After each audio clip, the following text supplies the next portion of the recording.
Capítulo 1059.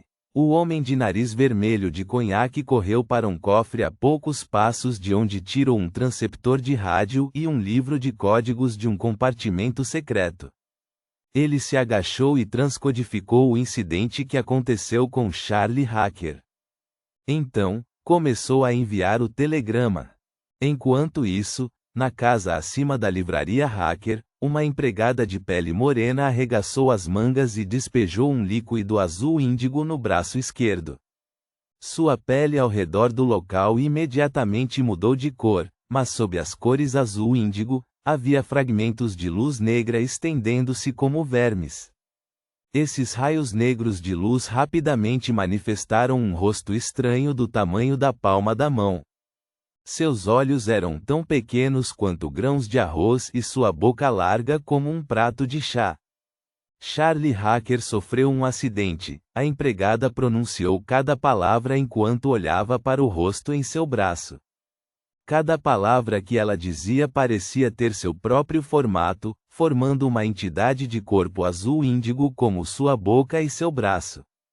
Imediatamente depois disso, as palavras que pareciam estar escritas começaram a se entrelaçar ao serem envolvidas por uma fumaça da mesma cor. Nesse momento, o rosto estranho no braço da empregada abriu lentamente a boca e sugou a fumaça azul índigo e o texto.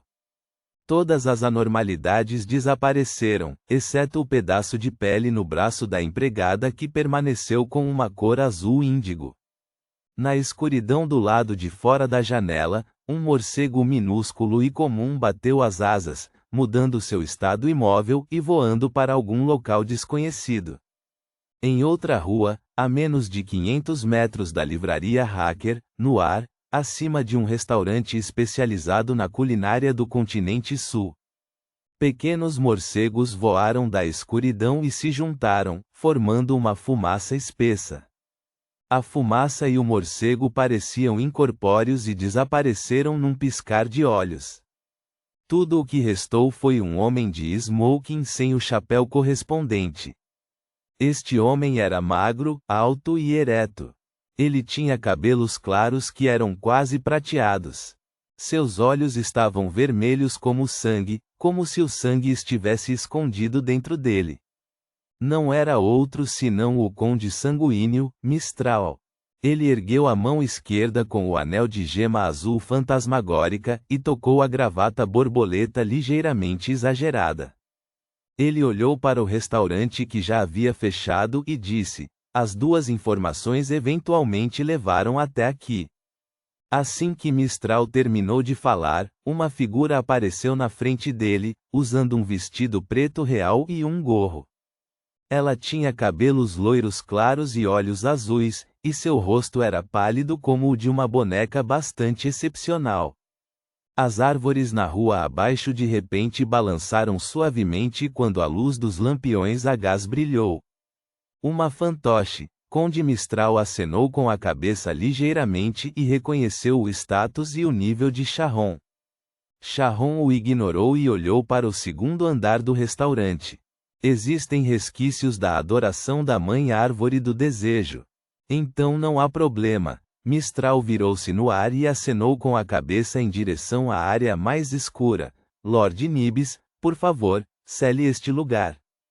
Um suspiro profundo e antigo soou diante de um par de asas cobertas por uma pele escura e incontáveis padrões que de repente se estenderam para fora da escuridão. Estendeu-se, tornando-se cada vez maior, levando de 2 a 3 segundos para envolver toda a área. O restaurante mergulhou num estado de escuridão anormal, como se tivesse sido retirado do mundo real. Mistral não hesitou nem atacou diretamente. Ele tirou uma caixa de bronze incrustada com muitas pedras de rubi e tirou algo dela. Era uma esfera de vidro transparente que lembrava um globo ocular. Então, o conde sanguíneo, Mistral, fez uma careta quando a esfera de vidro saiu de seus dedos e caiu para baixo. A esfera de vidro emitia um brilho na escuridão enquanto mudava constantemente de direção e se movia em direção a algo no ar como se estivesse sendo atraída por alguma coisa. Finalmente, pousou em uma sala no segundo andar do restaurante. Uma luz branca deslumbrante explodiu. Era como se um sol tivesse nascido na sala, iluminando tudo. Isso fez com que toda a corrupção, decadência, maldade, morte e escuridão desaparecessem rapidamente. Mistral, que já havia fechado os olhos, de repente franziu a testa e soltou uma voz confusa. Ele não sentiu nenhuma resistência daquele restaurante. Sharon, que olhou de cima para baixo, nivelou o olhar. Embora não tenha havido muita mudança em sua expressão, seu cabelo loiro bem preso parecia tremer um pouco. Depois que o sol nasceu, rapidamente se pôs. A luz branca brilhante brilhou impotente e silenciosamente na escuridão. Por se tratar de um item direcionado a espíritos malignos, o prédio do restaurante não sofreu nenhum dano. O conde sanguíneo, Mistral, abriu os olhos e olhou por 2 segundos antes de estender a mão direita e cerrá-la. A escuridão acima do restaurante instantaneamente ganhou vida, transformando-se em correntes ilusórias que prendiam todo o telhado. Em meio aos sons estridentes, o telhado foi arrancado à força e suspenso no ar. Sem este obstáculo, seja Mistral ou Sharon, eles poderiam ver claramente a situação na sala do alvo. Sobre uma mesa quadrada coberta com toalhas de mesa, havia um transceptor de rádio com uma mensagem de telegrama transcodificada ao lado. Em contraste, o chão era azul índigo e carbonizado. Do outro lado da sala havia um piano antigo. Os bancos do piano eram marrons e pareciam ter sido movidos momentos atrás. No piano havia uma taça de vinho tinto.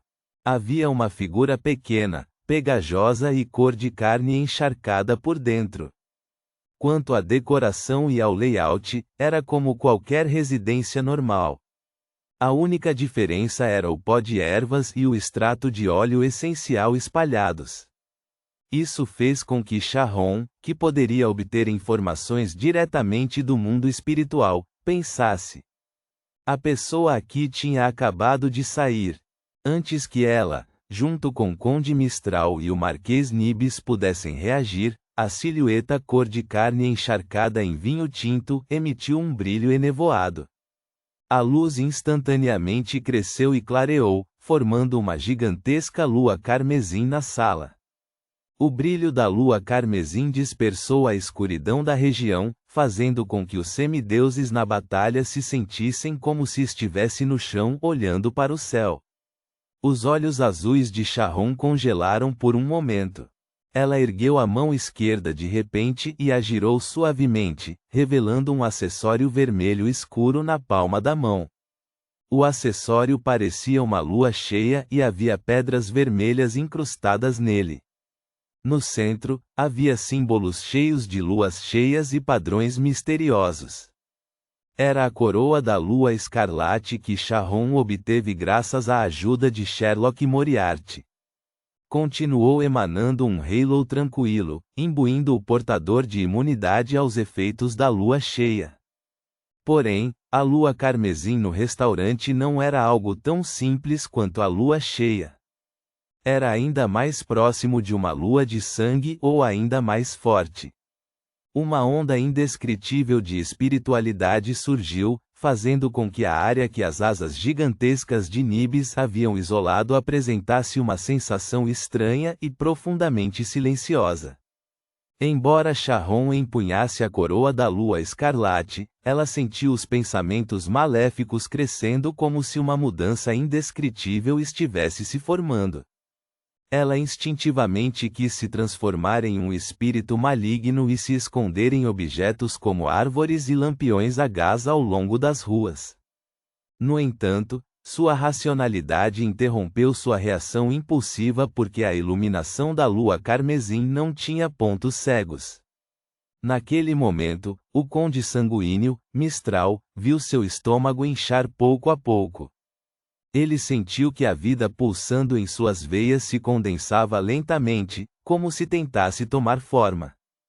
Como uma criatura sobrenatural que poderia usar o poder da lua, Ele não estava preparado para eliminar os efeitos de uma lua de sangue. Ele originalmente acreditava que ficaria cheio de alegria em tal ambiente, permitindo-lhe mostrar livremente suas proezas, mas nunca esperou que as mudanças anormais excedessem em muito suas expectativas. Ele sentiu que se isso continuasse, daria à luz uma nova vida. Não se sabia de onde vinha essa terrível vida. A autoridade da lua incluía fertilidade e proliferação. Ao mesmo tempo, das enormes asas de morcego que isolavam o ambiente e criavam a escuridão, pelos brancos cresciam de maneira extremamente angustiante. Nibis grunhiu baixinho quando rachaduras apareceram na área isolada. A algumas ruas de distância, um entediado Enlil White esfregava o juramento da rosa incrustado com pedras azuis. Foi nesse momento que Enlil de repente obteve os sentidos de Conde Mistral, vendo e ouvindo o que podia. Os sentimentos e pensamentos que pertenciam ao Conde Mistral foram transmitidos à mente de Enlil após um longo período de tempo. Ele se endireitou de medo. Sua expressão se distorceu enquanto seu estômago se revirava, sentindo vontade de vomitar. Com a ajuda da fome rastejante, o corpo real de Klein estava escondido nas sombras do lado de fora do restaurante, mas a marionete que ele controlava, Conas Kilgore, já havia se escondido na escuridão criada por Nibis e usou distorção para contornar o isolamento, permanecendo dentro do alcance de seu controle dos fios do corpo espiritual. Naquele momento, sob a ilusória iluminação da lua carmesim, ele ficou surpreso ao descobrir que sua marionete, que estava intrinsecamente morta, tinha inclinação para a reprodução. E essa nova vida era definitivamente fruto da árvore mãe do desejo. Esta é a ancestral dos sanguíneos Lilith, conforme mencionado nas lendas da Cidade de Prata, bem como a manifestação da lua primordial que Enlil mencionou antes. Na verdade, a árvore mãe do desejo já captou uma parte da autoridade da lua e corrompeu-a para um estado especialmente maligno, muito mais do que era originalmente. Klein estava prestes a trocar de local com sua marionete e entrar na região iluminada pela lua carmesim e se teletransportar com a senhorita Sharon quando sentiu uma sensação indescritível de alegria dentro dele. Era a alegria de ver uma flor em seu jardim desabrochar lentamente depois de uma longa noite em meio à neblina matinal. Era a alegria de sair da cidade e ir para o subúrbio, respirar ar puro na floresta depois da chuva, ver os cogumelos crescerem. Era a alegria de ver tudo crescer de forma saudável com uma nova vida descendo sobre o mundo. O pelo branco das enormes asas do morcego caiu completamente quando a barriga protuberante do Conde Mistral encolheu. A expressão nos olhos de Sharon, que lutava para segurar a coroa da lua escarlate, pareceu relaxar. Logo depois disso, a lua carmesim no restaurante diminuiu rapidamente, como se grandes quantidades de luz tivessem sido sugadas por alguém. Finalmente, a lua carmesim desapareceu e tudo voltou ao normal. O sanguíneo Duque Olmer agiu? Klein assentiu pensativamente e continuou se escondendo nas sombras. Mistral conteve sua raiva e olhou para a sala de jantar. Ele disse em voz baixa: "O alvo parece ter detectado algo antes do tempo." Não foi muito antes. Combinando a situação atual e as revelações obtidas do mundo espiritual, Sharon deu a sua resposta. Os olhos vermelhos brilhantes de Mistral revelaram um brilho estranho enquanto ele observava por alguns segundos antes de dizer: "Foi quase no momento em que chegamos quando a pessoa saiu, a pessoa que deixou para trás o copo de vinho tinto e o estranho boneco. Essa armadilha não parece ter sido preparada. Está mais perto de uma configuração de última hora." Ao dizer isso, Mistral olhou para Sharon e disse: "Como eles detectaram o perigo de maneira tão oportuna?" A expressão de Sharon estava calma quando ela respondeu: "Não é por causa da árvore mãe do desejo. Esta deusa maligna não era capaz de infundir muita energia na realidade, tornando difícil enviar qualquer aviso preventivo. Ponto.